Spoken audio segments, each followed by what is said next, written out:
വയനാട്ടിലെ ആളെക്കൊല്ലി കാട്ടാനയെ മയക്കുവെടി വെച്ച് പിടികൂടാനുള്ള ദൗത്യം വീണ്ടും പ്രതിസന്ധിയിൽ. ബേലൂർ മഗ്ന കർണാടക വനത്തിൽ തുടരുന്നതാണ് തിരിച്ചടിയാകുന്നത്. കേരളത്തിന്റെ വനമേഖലയിലെത്തിയാലേ ആനയെ മയക്കുവെടി വെക്കാൻ സാധിക്കൂ. മിഷൻ അവസാനിപ്പിക്കുന്നതിനെക്കുറിച്ച് ചിന്തിച്ചിട്ട് പോലുമില്ലെന്ന് Wayanad north DFO Martin Lowell റിപ്പോർട്ടറിനോട് പറഞ്ഞു.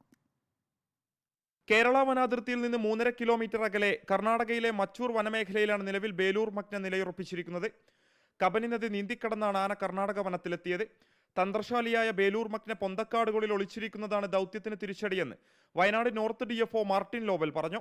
രാത്രിയിലാണ് ആന കൂടുതൽ സഞ്ചരിക്കുന്നതെന്നും ഡിഎഫ്ഒ വ്യക്തമാക്കി. ഇത് മറ്റുള്ള ആനകളെ പോലെ അല്ല. ഇതിനു മുന്നേയും പലതവണ എനിക്ക് തോന്നുന്നു ഡാർട്ട് ചെയ്തിട്ടുള്ള ആനയാണ്. അതിനാൽ തന്നെ അത് വളരെ ഒരു തന്ത്രശാലിയായിട്ടാണ് നമുക്കിതിനെ മനസ്സിലാക്കാൻ കഴിയുന്നത്. വളരെ പൊന്തക്കാടുകളിൽ ഒളിച്ചിരിക്കുകയും എന്നാൽ ഈ സഞ്ചരിക്കുന്ന സമയത്ത് വളരെ ഫാസ്റ്റായിട്ട് സഞ്ചരിക്കുന്ന ഒരു നേച്ചറാണ് ഇതിന് കാണുന്നത്. ദൗത്യം അവസാനിപ്പിക്കുന്നതിനെക്കുറിച്ച് ചിന്തിച്ചിട്ട് പോലുമില്ല. കർണാടകയുടെ 25-അംഗ ടാസ്ക് ഫോഴ്സും ഡോക്ടർ അരുൺ സഖറയുടെ നേതൃത്വത്തിലുള്ള സംഘവും ആനയെ മയക്കുവെടിവെക്കാനുള്ള ശ്രമം തുടരുകയാണ്. 11ാം ദിവസവും ആളെക്കൊല്ലി കാട്ടാനയെ പിടികൂടാൻ കഴിയാത്തതിൽ നാട്ടുകാരും കടുത്ത പ്രതിഷേധത്തിലാണ്. ബേലൂർ മഗ്ന ദൗത്യത്തിനു വേണ്ടി ആദ്യഘട്ടത്തിൽ കുങ്കിയാനകളെ ഉപയോഗിച്ചിരുന്നെങ്കിലും കുങ്കിയാനകൾ ബേലൂർ മഗ്നയെ പിന്തുടരുന്ന സമയത്ത് അത് ദൗത്യ സംഘത്തിന് നേരെ പാഞ്ഞെടുക്കാൻ തുടങ്ങിയതോടെയാണ് ആ ഒരു ഘട്ടത്തിൽ കുങ്കിയാനകളെ ദൗത്യത്തിൽ നിന്നും ഒഴിവാക്കിയത്.